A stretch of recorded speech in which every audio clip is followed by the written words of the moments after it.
कल्पना कीजिए, आप एक फ्लाइट में बैठे हैं, हजारों फीट ऊपर नीले आसमान में। सब कुछ सामान्य है, लेकिन कुछ ही मिनटों में प्लेन हवा में ही रहस्यमय तरीके से गायब हो जाता है। न कोई चेतावनी, न कोई अलार्म। रेडार पर एक पल पहले मौजूद था और अगले ही पल जैसे कभी था ही नहीं। ये सिर्फ हादसे नहीं थे, ये वो रहस्य है जिनका जवाब आज तक किसी के पास नहीं है। कुछ फ्लाइट ऐसे थे जो टेक ऑफ के बाद कभी लौटे ही नहीं, कुछ अपनी लैंडिंग से कुछ सेकंड पहले गायब हो गए, और कुछ तो ऐसे भी थे जो समय, जगह और लॉजिक सब कुछ तोड़ते हुए आज भी इंसानियत के लिए एक पहेली बने हुए हैं। तो चलिए आज हम आपको लेकर चलेंगे दुनिया की 10 सबसे रहस्यमयी उड़ानों की उस लिस्ट में, जिन्होंने आसमान में ही इतिहास के सबसे अनसुलझे सवाल छोड़ दिए। नंबर 1, फ्लाइट 19, 5 दिसंबर 1945। दूसरे विश्व युद्ध को खत्म हुए अभी कुछ ही महीने हुए थे। अमेरिका अब भी अलर्ट पर था। नेवी लगातार ट्रेनिंग मिशन चला रही थी।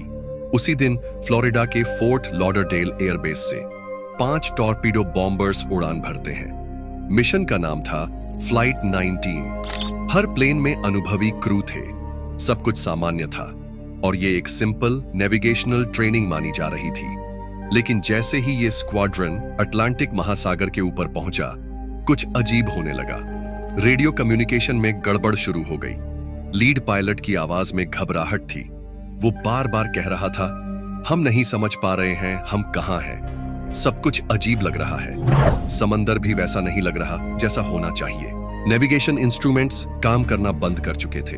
दिशा का कोई अंदाजा नहीं था और फिर एक एक करके सारे रेडियो सिग्नल बंद हो गए और फ्लाइट 19 का पूरा स्क्वाड्रन गायब हो गया। लेकिन कहानी यहीं खत्म नहीं होती।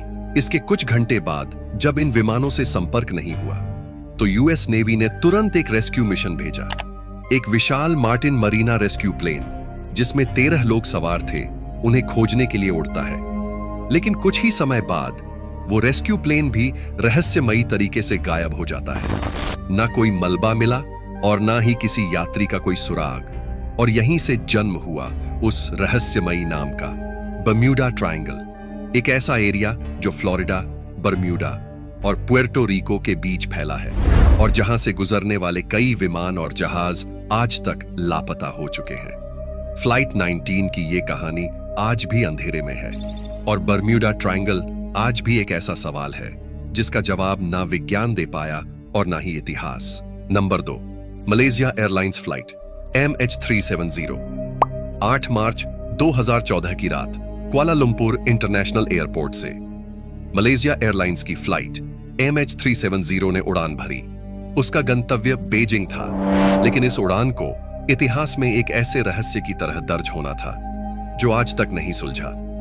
विमान में कुल 239 लोग सवार थे, लेकिन किसी को नहीं पता था कि ये उनकी जिंदगी की आखिरी उड़ान बन जाएगी। उड़ान भरने के करीब 40 मिनट बाद MH370 आखिरी बार रडार पर देखा गया। पायलट ने नॉर्मल तरीके से आखिरी बार एयर ट्रैफिक कंट्रोल से संपर्क किया और इसके बाद पूर्ण सन्नाटा। ना कोई डिस्ट्रेस कॉल, ना कोई इमरजेंसी अलर्ट। विमान जैसे आसमान से गायब हो गया। जो हुआ वो सिर्फ एक हादसा नहीं था, ये एक रहस्य था जिसने दुनिया की सबसे बड़ी खोज को जन्म दिया। 26 से ज्यादा देशों ने इस विमान की तलाश की। समुद्रों को खंगाला गया, सैटेलाइट डेटा निकला गया, लेकिन नतीजा कुछ नहीं निकला। कुछ सालों बाद समुद्र के किनारे पर मलबे के कुछ टुकड़े मिले, लेकिन ना ब्लैक बॉक्स मिला, ना कॉकपिट वॉइस रिकॉर्डर और ना ही 239 यात्रियों का कोई सुराग। ऐसा लगता था जैसे विमान ने खुद को दुनिया से मिटा लिया हो।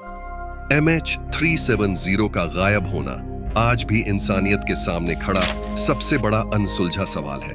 एक सवाल जो न सिर्फ विज्ञान को चुनौती देता है, बल्कि हमारी विश्वास की सीमाओं को भी हिला देता है। Number 3, flying tiger line flight 739। America और वियतनाम के बीच तनाव अपने चरम पर था। युद्ध की आहट सुनाई दे रही थी। ऐसे माहौल में फ्लाइंग टाइगर लाइन फ्लाइट 739, एक अमेरिकी चार्टर फ्लाइट, सैन्य मिशन के तहत वियतनाम के लिए रवाना होती है। इसमें सवार थे 93 लोग, जिनमें ज्यादातर अमेरिकी सैनिक थे जिन्हें युद्ध के मैदान में तैनात किया जाना था। विमान ने कैलिफोर्निया से उड़ान भरी और रास्ते में हवाई और फिर गुआम में रुकते हुए उसकी अगली मंजिल थी क्लार्क एयर बेस, फिलीपींस। सब कुछ एकदम सामान्य लग रहा था, लेकिन जब फ्लाइट ने गुआम से संपर्क किया, वो उसका आखिरी संदेश था। उसके बाद फ्लाइट 739 हमेशा के लिए गायब हो गया।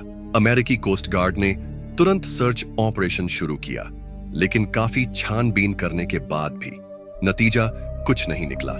और यहीं से शुरू होता है ये रहस्य। एक प्लेन जिसमें 93 जिंदगियां थी, वो इस तरह से बिना किसी सबूत के कैसे गायब हो सकता है? क्या कोई अज्ञात टेक्नोलॉजी इसमें शामिल थी, या फिर ये भी बर्म्यूडा ट्रायंगल जैसी किसी और डरावनी जगह का शिकार बन गया? Number 4, Pan Am flight 7। उड़ानें अक्सर सफर की शुरुआत होती हैं, मगर कुछ उड़ानें अपने साथ रहस्य और डर का नया अध्याय लिख जाती है। पैन एम फ्लाइट 7, जिसे लोग रोमांस ऑफ द स्काईज भी कहते थे, कैलिफोर्निया से हवाई की ओर जा रहा था। वो एक ट्रांस पैसिफिक फ्लाइट थी, लंबे रास्ते, गहराई से भरे महासागर के ऊपर उड़ती हुई। प्लेन में सवार थे 36 यात्री और 8 क्रू मेंबर्स। सब कुछ सामान्य था। टेक ऑफ के बाद विमान पूरी रफ्तार से अपने रास्ते पर बढ़ रहा था, लेकिन फिर कुछ ऐसा हुआ जो आज तक कोई नहीं समझ पाया। फ्लाइट 7 को हवाई पहुंचना था, लेकिन वो कभी नहीं पहुंचा। रडार पर उसकी आखिरी सिग्नल मिलने के कुछ समय बाद प्लेन समुद्र में गिर चुका था। हफ्तों बाद समुद्र की लहरों ने कुछ शव किनारे ला फेंके, और यहीं से इस कहानी ने वो मोड़ लिया जो इसे एक रहस्य बना देता है। इन लाशों की फोरेंसिक जांच में एक चौंकाने वाला तथ्य सामने आया। सभी शवों में भारी मात्रा में कार्बन मोनोऑक्साइड पाई गई थी, एक ऐसा जहर जो अक्सर तब बनता है जब किसी बंद जगह पर आग लगती है। लेकिन हैरानी की बात यह थी, जहाज में आग का कोई भी निशान नहीं था।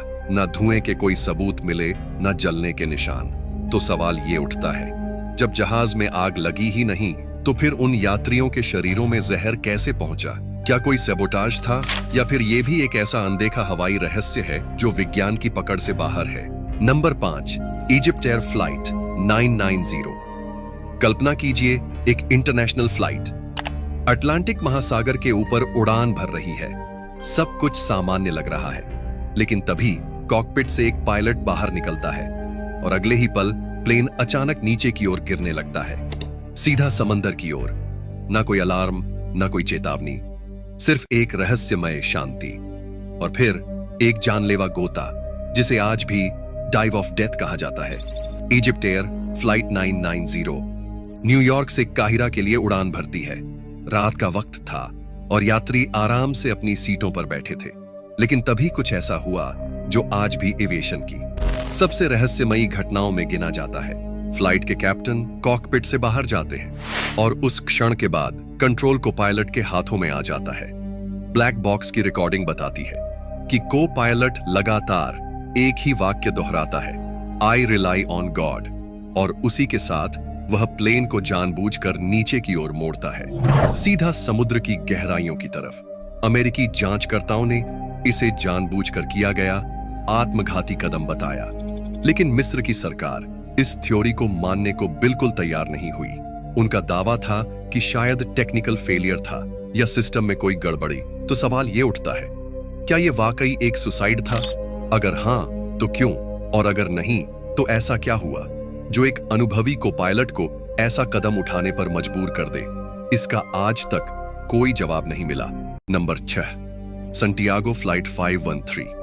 आसमान एकदम साफ था। कंट्रोल टॉवर के अधिकारी रूटीन मॉनिटरिंग कर रहे थे। तभी उनकी स्क्रीन पर एक अजीब सा विमान दिखाई दिया। वो प्लेन किसी भी मौजूदा फ्लाइट शेड्यूल में लिस्टेड नहीं था और उसका मॉडल भी काफी पुराना लग रहा था। सब कुछ इतना अनजाना और असामान्य था कि रनवे पर इमरजेंसी रिस्पांस टीम को तैनात कर दिया गया। प्लेन धीरे धीरे लैंड करता है। लॉकहीड सुपर कॉन्स्टलेशन, एक ऐसा मॉडल जो दशकों पहले इस्तेमाल होता था। जैसे ही प्लेन रुकता है, अधिकारी अंदर जाते हैं और जो नजारा वो देखते हैं वो किसी बुरे सपने से भी ज्यादा डरावना होता है। हर सीट पर एक कंकाल अब भी अपनी बेल्ट से बंधा हुआ। कोई भगदड़ नहीं, कोई हलचल नहीं। ऐसा लग रहा था जैसे सभी यात्री उड़ान के दौरान ही एक साथ मर गए हों। और किसी ने उन्हें हिलने तक नहीं दिया। लेकिन असली झटका तब लगा जब अधिकारी कॉकपिट में पहुंचे। वहां प्लेन का पायलट भी एक कंकाल बन चुका था, लेकिन उसका हाथ अब भी कंट्रोल पर था, जैसे वो आखिरी पल तक विमान उड़ा रहा हो। जब फ्लाइट रिकॉर्ड्स चेक किए गए तो सामने आया कि यह संटियागो फ्लाइट 513 था, जो 25 साल पहले उड़ान भरने के कुछ ही घंटों बाद रहस्यमय तरीके से गायब हो गया था। अब सवाल ये उठता है, ये प्लेन इतने सालों तक कहां था और कैसे वो बिना किसी चेतावनी के वापस लौट आया? क्या ये कोई टाइम वॉर्प था या फिर किसी दूसरी दुनिया की यात्रा? ये घटना आज भी दुनिया की सबसे डरावनी एविएशन मिस्ट्री में से एक मानी जाती है। Number 7, Amelia Earhart's plane. एक महिला जिसने उड़ान को अपना जुनून बना लिया था, जिसने समाज की हर सीमा को तोड़ते हुए आसमान को अपनी मंजिल बना लिया। अमीलिया ईयरहार्ट, वो नाम जिसने लाखों लोगों को ये यकीन दिलाया कि सपने जेंडर नहीं देखते। हर उड़ान के साथ वो एक नया इतिहास लिख रही थी, लेकिन उनकी आखिरी उड़ान इतिहास नहीं, एक रहस्य बन गई। उन्होंने दुनिया का चक्कर लगाने के मिशन की शुरुआत की, हर देश, हर सीमा को पार करते हुए। जब उनका लॉकहीड इलेक्ट्रा विमान पैसिफिक ओशन के ऊपर पहुंचा तो सब कुछ बदल गया। रेडियो खामोश हो गया, ना इमरजेंसी कॉल, ना कोई अलर्ट और ना ही कोई अंतिम लोकेशन। उसके बाद जैसे वो कभी थी ही नहीं। अमेरिकी नेवी और सर्च टीमें महीनों तक समुद्र की तलहटी छानती रहीं। हजारों किलोमीटर का इलाका, दर्जनों मिशन, लेकिन न अमीलिया मिली न उनका विमान। कुछ इतिहासकारों का मानना है कि उन्हें किसी दूर दराज के द्वीप पर जिंदा पकड़ लिया गया। और फिर एक थ्योरी जो इस पूरे रहस्य को एलियन ऑब्जेक्शन से जोड़ती है। कहा जाता है कि जिस तरह उनका रेडियो अचानक बंद हुआ और उनके आसपास किसी रडार का कोई ट्रेस नहीं मिला, वो सिर्फ इंसानी कारणों से नहीं हो सकता। आज भी अमीलिया ईयरहार्ट का नाम सिर्फ एक पायलट के तौर पर नहीं, बल्कि एक अनसुलझी गुत्थी के रूप में जिंदा है। Number 8, Cessna 210। ब्रूस जर्नन नाम का एक पायलट अपने 2 साथियों के साथ सेसना 210 प्लेन में बहामास से फ्लोरिडा की ओर उड़ान भरता है। सब कुछ बिल्कुल सामान्य था, साफ मौसम, नीला आसमान और सीधा रास्ता। लेकिन कुछ ही मिनटों में सब बदल गया। उनके सामने अचानक एक गोलाकार बादलों की अजीब सी रिंग बन जाती है, कुछ वैसा जैसा उन्होंने पहले कभी नहीं देखा था। उसे पार करते ही विमान एक घने रहस्यमय धुंध में फंस जाता है। ब्रूस इसे इलेक्ट्रॉनिक फॉग कहते हैं।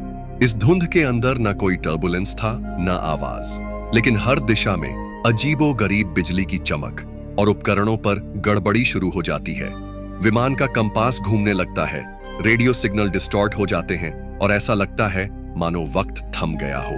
ब्रूस बताते हैं कि वो इस इलेक्ट्रॉनिक फॉग में सिर्फ कुछ ही मिनट रहे, लेकिन जब वो इससे बाहर निकले तो मायामी की जमीन उनके ठीक नीचे थी।